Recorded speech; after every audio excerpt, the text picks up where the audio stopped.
बहुत बड़ी बड़ी पर्सनालिटीज़ यहाँ मंच पर बैठी हैं।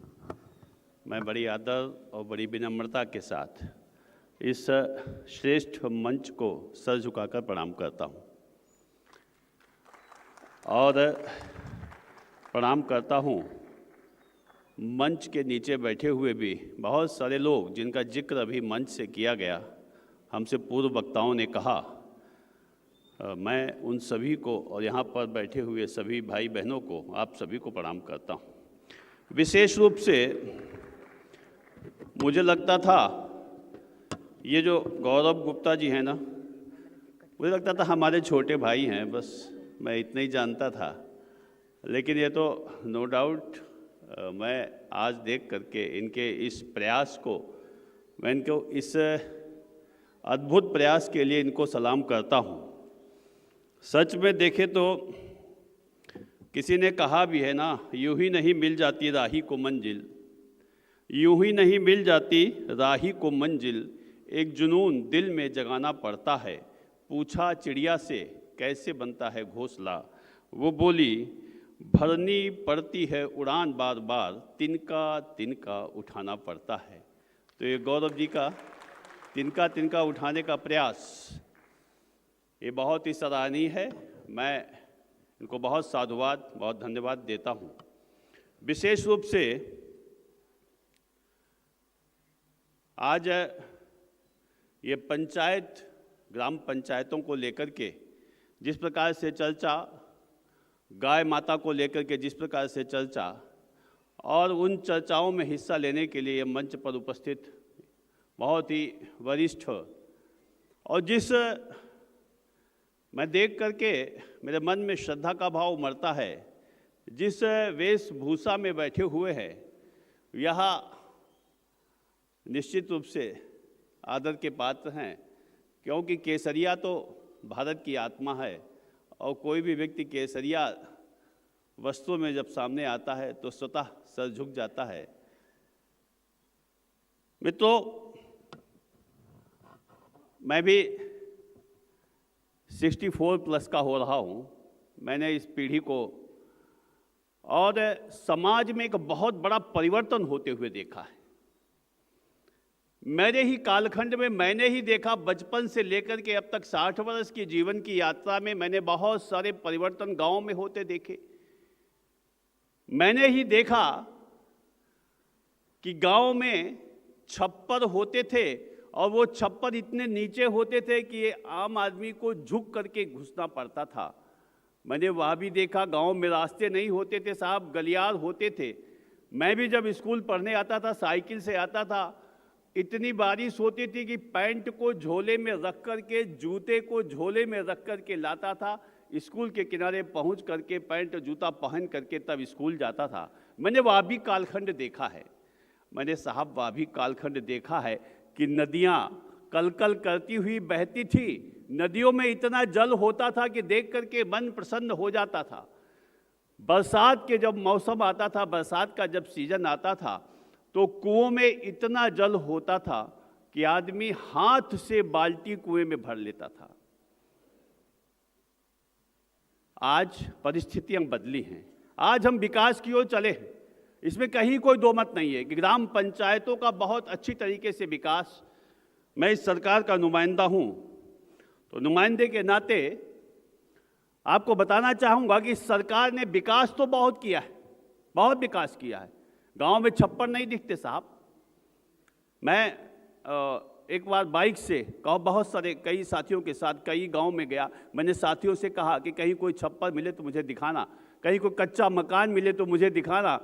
लेकिन हम लोग 20-22 गांव में गए, मगर न कहीं छप्पर दिखा, न कहीं कोई कच्चा मकान दिखा। ये सरकार की उपलब्धि है, निश्चित रूप से इसमें कहीं कोई दो मत नहीं है कि उन्होंने इतने आवास दिए हैं कि लोगों को रहने को छत मिल गई है। वह भी कालखंड देखा कि मैं देखता था, मैं गांव में ही रहता था, आज भी गांव में ही रहता हूं।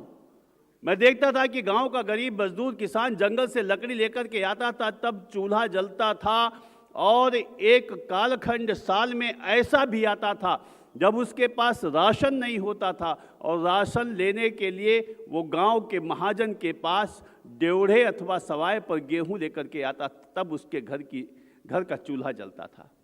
आज बहुत सारी स्थितियां बदल गई हैं।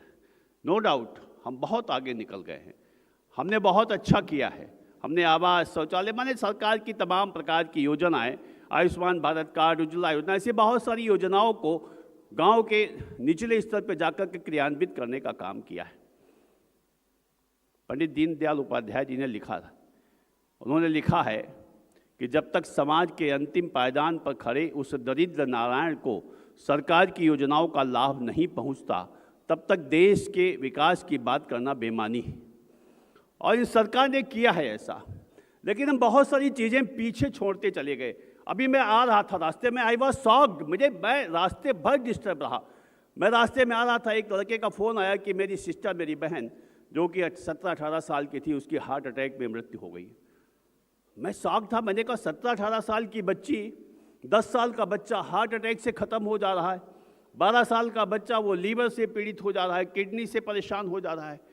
तो ये जो विकास के साथ साथ जो हमने ज़मीन का दोहन किया, जो भूमि का दोहन किया, हम तो साहब उस विधा के लोग हैं जो जमीन पर पैर रखने से पहले कहते हैं, समुद्र वसने देवी पर्वत स्तन मंडले विष्णु पत्नीम नमस्तुभ्यम पाद स्पर्शम क्षमस्व में।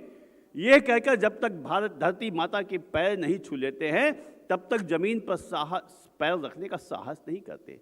हम आप सब इस विधा के लोग हैं, लेकिन इतना दोहन किया जमीन का, इतना दोहन किया, इतना ज़्यादा दोहन किया कि आज परिस्थितियां बदल गई। जहाँ देखिए वहाँ पे पेस्टिसाइड, तमाम प्रकार के, मैं एक किसान भी हूँ, अच्छा किसान हूँ, बड़ी मात्रा में खेती करता हूँ, मुख्य रूप से मेरा वही व्यवसाय भी है, उसके अलावा कोई दूसरा व्यवसाय भी नहीं है।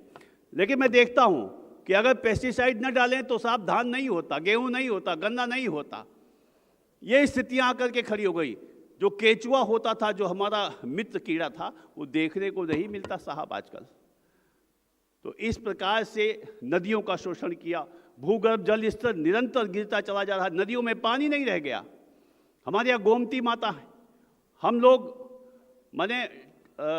अपने शैक्षणिक काल में भी अभी ये जब मैं बीएससी का स्टूडेंट था, नियर अबाउट 83 में भी नदी में, गोमती में जाता था तो वहाँ पे स्नान करने के लिए गले से ज़्यादा पानी होता था। गोमती पूरे उफान पर हुआ करती थी। आज साहब गोमती में जाते हैं तो टखने तक पानी है। मोटरसाइकिल से लोग निकल जाते हैं, साइकिल से लोग बैठे निकल जाते हैं। हमने इस प्रकार से दोहन किया, इसके लिए कोई दोषी नहीं है, इसके लिए हम ही दोषी हैं। हमारी सरकारें दोषी नहीं है, हम दोषी हैं, जनता दोषी है। हम लोग खुद ऐसा किए। कितने बाग होते थे? सैकड़ों एकड़ बाग एक गांव में होते थे। आज गांव में, किसी भी गांव में आप चले जाओ, 10-12 एकड़ से अधिक बाग नहीं मिलते, जहां सैकड़ों एकड़ बाग होते थे।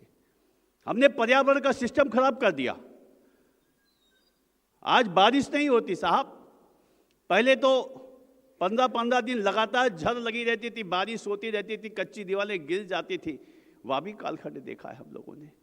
ये जो परिस्थितियां बदली हैं, इसके लिए हम आप सब दोषी हैं, इसमें कहीं कोई दो मत नहीं है। बात गौ माता की करें, अभी आदरणीय अतुल रस्तोगी जी हमारे बीच बैठे हैं। ये लोक भारती के हमारे ज़िले के संयोजक भी हैं, बहुत मेहनत करते हैं, काम भी करते हैं, तमाम प्रकार की गोष्ठियाँ भी करती हैं। तो वो गौ माता की बात करें तो मैं देखता हूँ, मेरे पास स्वयं मैं 5-6 गाय पालता हूँ और गाय का ही दूध का सेवन करता हूँ। अभी एक दिन की बात है, हमारे गांव में बहुत सारे छुट्टा जानवर घूम रहे थे। गांव के लोग इकट्ठा हुए, मैंने कहा कि विधायक जी इनको पकड़वा के किसी गौशाला में भिजवा दें। मैंने उनसे आग्रह किया कि एक पाल लो, कहीं नहीं पाल नहीं पाएंगे। तो उन्होंने पकड़वाया। जब पकड़वा के ट्राली खड़ी हुई तो गांव के ही 10 लोग आकर के खड़े हो गए कि साहब मेरी गाय उतार दीजिए। तो ये सिस्टम, जब तक जागरूकता गांव के व्यक्ति के अंदर जागरूकता नहीं आएगी, तब तक कैसे हम ठीक कर सकते हैं व्यवस्था? सरकार कोई ठीक नहीं कर सकती जब तक हम जागरूक नहीं होंगे। हम अपने आप स्वयं में जवाबदेही नहीं तय करते। कौन जवाबदेही तय करेगा? अपने काम की जवाबदेही हम स्वयं तय नहीं कर सकते, हम स्वयं विचार नहीं कर सकते। अभी एक छोटा सा एग्जाम्पल देता हूँ। कुछ लाइटें मैंने लाइट्स लगवाई। गांव में। तो एक दिन गांव से निकल रहा था, दिन का दोपहरी का समय था, लाइट जल रही थी, वहाँ पे सज्जन खड़े थे। मैंने उनसे कहा भैया ये लाइट बंद कर दिया करो, दिन में भी जल रही है, एक तो बिजली का अतिरिक्त शोषण हो रहा है, दूसरा ये लाइट चलेंगी नहीं, आप 24 घंटे जलाओगे तो ये ख़त्म हो जाएंगी। तो मुझसे कहता है विधायक जी कोई एक आदमी रख दीजिए यहाँ लाइटें बंद किया करे। This is the way. लोग इस हद तक चले गए। सफाई कर्मी गांव में जाता हूं, अगले भी बोलना है, चलिए मैं कह रहा था कि इस हद तक हम लोग चले गए। अभी जाते हैं गांव में, लोग कहते, जहां गांव में जाते हैं लोग कहते हैं विधायक जी सफाई कर्मी नहीं है, सफाई कर्मी लगवा दीजिए।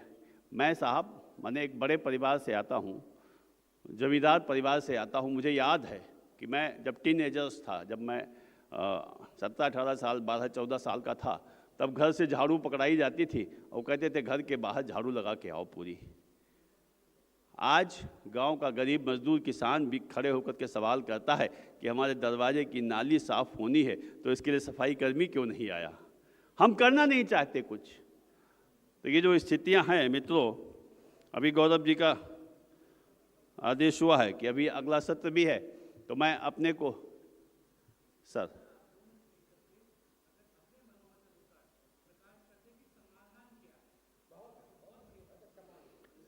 समाधान, मैं समाधान पे आ जाता हूं।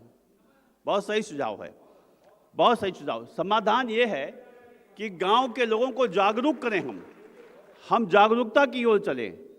लोगों के अंदर ग्रुप बना करके, टीम बना करके गांव के अंदर हम जाएं, उनको जागरूक करें, उनको बताएं कि हम अपनी जिम्मेदारियों से पीछे न हटें। अभी जैसे कि ये गौ आधारित खेती पर बहुत प्रयास किया गया, हम लोग बड़ी कोशिश की। अतुल जी के साथ बहुत सारे गाँव में जाके मीटिंग किए, 100-100, 200 लोग आए, 400, 1,000 लोग, 2,000 लोग तक आए मीटिंगों में। लेकिन जब कहते हैं कि भाई आप 1 एकड़ खेती करोगे, 5 एकड़ करोगे, 2 एकड़ करोगे, तो लोग मुस्कुरा करके धीरे से निकल लेते हैं। और उसकी वजह भी है। वजह क्या है? वजह ये नहीं है कि वो करना नहीं चाहते, वजह ये है कि आज की तारीख में भाई साहब गांव में मजदूर नहीं मिलता है और कोई एक आदमी 5 एकड़ ज़मीन गौ आधारित खेती करे तो अपना सारा टाइम उसी पर जब इन्वेस्ट करेगा तब वो कर सकता है। तो ये सारा सब कुछ, इतनी सुविधाएं हमने दे दी हैं कि उनका काम करने में मन नहीं लगता। धीरे धीरे यह जो स्थितियां देश की बन रही हैं, इसका एक ही समाधान है कि गांव में जाकर के गांव में गोष्ठी करें, एक टीम बने। जिले को जैसे कि अभी आदरणीय कह रहे थे कि जिला लखीमपुर जिले को हम अच्छा करना चाहते हैं। मैं आपका स्वागत करता हूं मान्यवर, और मेरी भी अपेक्षा है कि लखीमपुर जिला आप गोद लें। हम लोगों को जो भी सहयोग हो सकेगा हम लोग करेंगे, आपके साथ देंगे।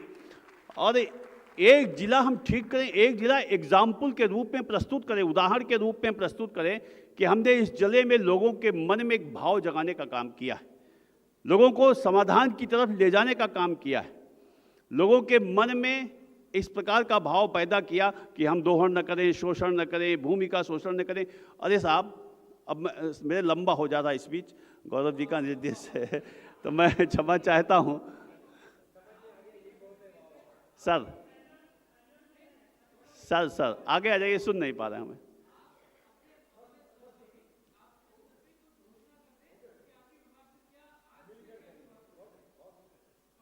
क्या कह रहे हैं भाई साहब, सुन नहीं पाए।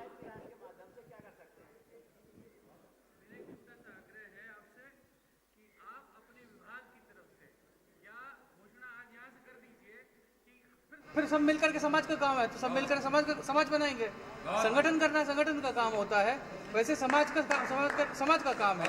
आप हमारे समाज के नेतृत्व है, तो आज कुछ घोषणा हो जाए आपके पंचायती राज समिति की तरफ से, क्या करना आदरणीय का 1 साल 2 साल आदरणीय का ये सुझाव है कि पंचायती राज समिति की तरफ से घोषणा कर दें। मैं बड़े आदर और बड़ी विनम्रता के साथ, महोदय, बड़े आदर और बड़ी विनम्रता के साथ मैं आपसे बताना चाहूँगा कि मेरा काम घोषणा करना नहीं, मेरा पंचायती राज समिति का काम क्या है, मैं उस पर जाऊँगा, विस्तार से जाऊँगा तो लंबा होगा, लेकिन एक लाइन में बता देता हूँ। पंचायती राज समिति का काम है कि जो ग्राम पंचायतों के, जिला पंचायतों के, ब्लॉक क्षेत्र पंचायतों के, इनके जो ऑडिट होकर के आते हैं, उन ऑडिटों की समीक्षा करना, उन पे कार्रवाई सुनिश्चित कराना, उनको निष्पादन करना, ये सब काम इस प्रकार के होते हैं। मैं इतना बड़ा नेता अपने को मानता भी नहीं कि मैं इस मंच से कोई घोषणा कर सकूं। मुझसे बड़े बड़े लोग, आदरणीय लोग बैठे हुए हैं मैं इनके सामने अपने को बौना महसूस करता हूं साहब। मगर फिर भी आपका जो भी मांग पत्र होगा उसको मैं मुख्यमंत्री जी तक जरूर ले जाऊंगा।